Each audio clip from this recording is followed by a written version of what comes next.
Hello, good people. This is something I figured I'd make a video on eventually, but one of my friends here on YouTube has prompted me to tell a story, so I'm going to tell it to you guys.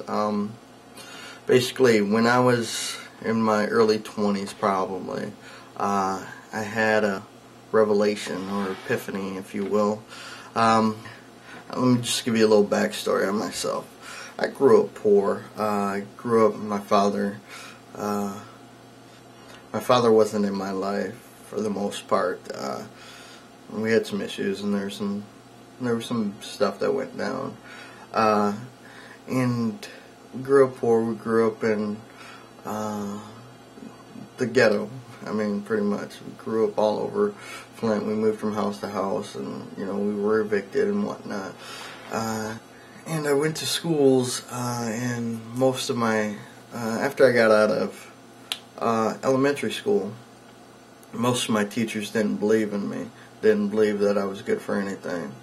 I can remember one instance in like 7th or 8th grade where it was like a spelling test or something, and I got an A on it. And then my English teacher came into one of my classes, a few hours later, and pulled me out of the class and accused me of cheating on the test. So she made me retake the test. Took the test over again, got an A. And that just when you're at that age, it makes you feel, pretty much that big. I had relatives who didn't believe in me, who thought I was just a punk kid. I can remember one time I went into a store where my aunt worked, and I bought some candy bars. And she looked at the candy bars and looked at me and was like, "Did you pay for those?" Again, makes me feel that big. I grew up in my life, everybody telling me I was going to be just like my father, which isn't really a compliment. Yeah, if you knew my father, you know. I love him, I forgive him, but it's not a compliment. And I was content when I was in my early 20s. I was content just to be, just to go through life working any job I could get. I barely graduated high school. Could have done much better if I applied myself, obviously, but I didn't. And that's, if I do have any regrets, that may be one regret that I do have, not applying myself in high school. But I was content just to take anything, any job I could get, making bare minimum. And, I figured that's what my life is going to be. And that was okay with me. Well, I had quit my job. I had a job and was paying decent. I was a custodian in a school. And I get transferred to another site with these engineers and whatnot. These people making $100,000 a year and whatnot, and I was, their custodian. I was cleaning their toilets, getting their trash. I walked in there, got to this point where I just walked in there every day, and I felt like people were looking down on me. It was about an hour away from where I lived. And I came off the expressway one day, and there's a guy sitting at the corner, holding up a sign saying, "We'll work for food." And everybody in their BMWs and whatnot were just passing him by. And I pulled over in my Saturn and gave him the last $3 I had. Which doesn't make me a saint by any means, but I gave him the last $3 I had because I felt I'm in this community with all these rich people, and nobody looks at them. Everybody ignored them. So I went on my way, went into work, where again I pull the trash of all these people making $100,000+ a year. And it's very humiliating when you walk up to a desk. It was a cubicle type place, office, and you'd have to walk up to somebody's desk and they just pretend like you didn't walk up, and then you have to, "Excuse me, ma'am, can I get your trash?" That's kind of humiliating.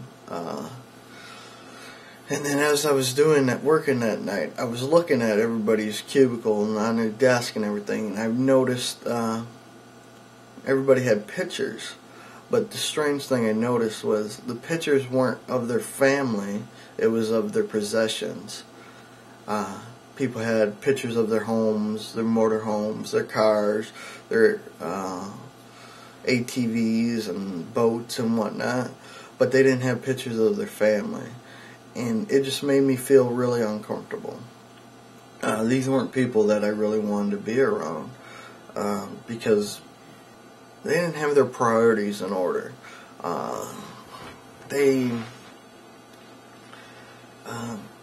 valued the possessions more than anything, and that's what they showed off. They weren't proud of who they were. They weren't proud of their family. They were proud of what they've earned, what they've got in life. Which, you know, to a certain extent, yes, I could see it, but money isn't the end-all be-all. A family's more important.